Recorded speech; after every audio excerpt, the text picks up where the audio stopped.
At the time, my wife wasn't home for whatever reason, so I had to keep a somewhat close watch on them without making it too obvious. SNES. It had the letters Mario there again. I then heard a small creaking sound. It was as if my bedroom door was being opened slowly.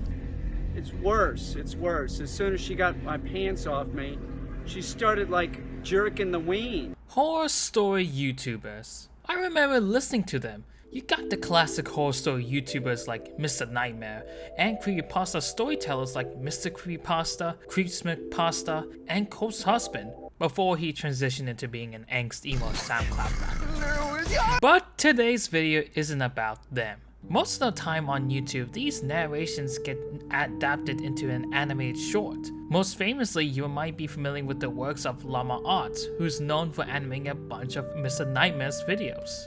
I'm also aware of some other animators that adapts a whole bunch of horror stories, but in a style in which feels uninspired and made very cheaply, so that they could put it into like a 3-hour long compilation.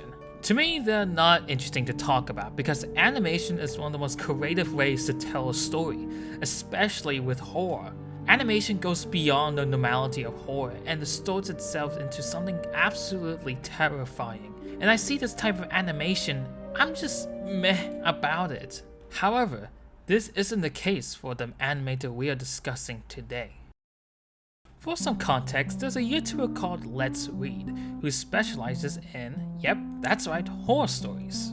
I've listened to him a lot before this video and I really enjoy his narration. There was a period in between 2016 and 2017 where he would commission animators to adapt his narration into horror shorts. There were 3 animators that he would primarily work with, most notably Strawberry Nightmare and David Romero. Both have made a notable name for themselves for their animated horror shorts, and they are incredible works that I would highly recommend looking through after this video.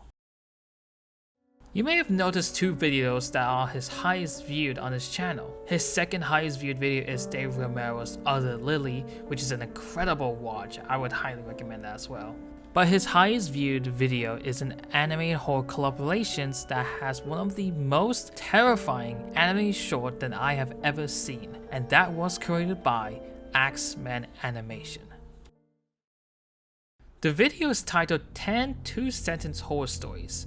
Now if you know 2-sentence horror stories, they can be a hit or miss. Sometimes they can actually be genuinely terrifying, whilst others are just shitposts. But honestly, they're fucking funny, I love them.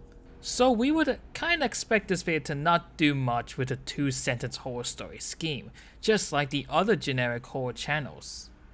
Until you watch it.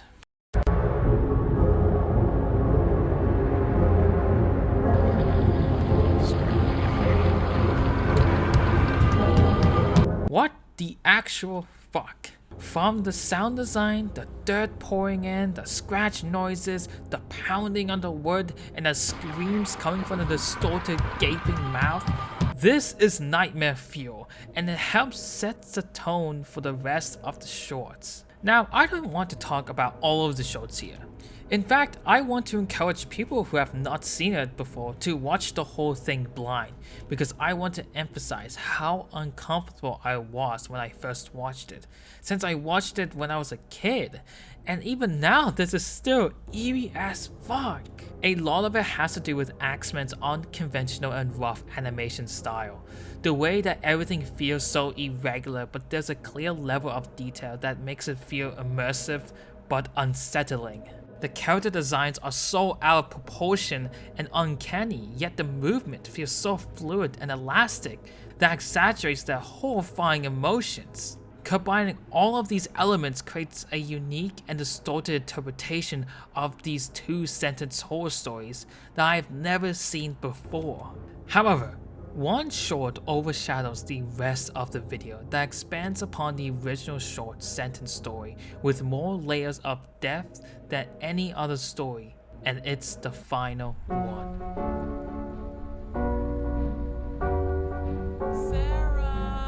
Sarah! A girl heard her mom yell her name from downstairs. So she got up and started to head down. This short uses all the elements I mentioned before, but utilizes them to create one of the most disturbing monster designs. into her room and said, I heard it too. The way in which it represents themselves as this manipulated, speedy, and heavy monster that nothing seems to stop it and will get whatever it wants. The sound design of this creature is impactful, with the rapid flapping noises, the stomping feet, and of course the distorted mother's voice. This horrific monster design is what elevates the story to something truly terrifying. Additionally, the story in the video feels expanded upon and leaves the viewers questioning more. Does the creature have some sort of relations with the daughter? What happened when she got dragged out? And how does this monster even appear? I'm going to repeat myself again here, but the deportional body parts in combination with the fluid animation creates such expressive emotions that puts the viewer to an uncomfortable state. So yeah, I bloody love this short. Now I know people are really tired of seeing titles like the most disturbing anime short or the best horror short ever, because I know it's a tiring format. But when I make these videos, I'm not exaggerating when I say these things. I watched and covered so many anime horror shorts in my spare time and on YouTube videos, but I can wholeheartedly say that this is one of the best horror anime shorts. It's grotesque, it's uncomfortable, it's devastating, and it's all done in 2 minutes. And it's not overly violent. Well, kind of. But there's so much effort to the weight and emotion that built up to that scene instead of the violence feeling pretty mindless. Plus, with this video, you're not just getting one incredible horror short, you're getting 10 equally great horror shorts in 5 minutes. For a video that was made in 2016, I thought it wouldn't hold up much because of the animation, but it has held up beautifully with the style feeling so distinct and unique to itself. It's incredible to see the power of animation being the perfect combination with horror.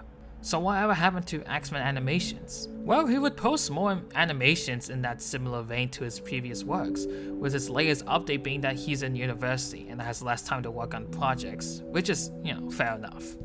I would highly recommend watching his other works as well, as they are equally terrifying. The one I would recommend though is The Black Sheep. That one is another incredible short to watch. Anyway, thank you guys for watching. I know this is a pretty short video. I'll keep pumping out, don't worry, there's more videos upcoming. And I'll see you guys again next time.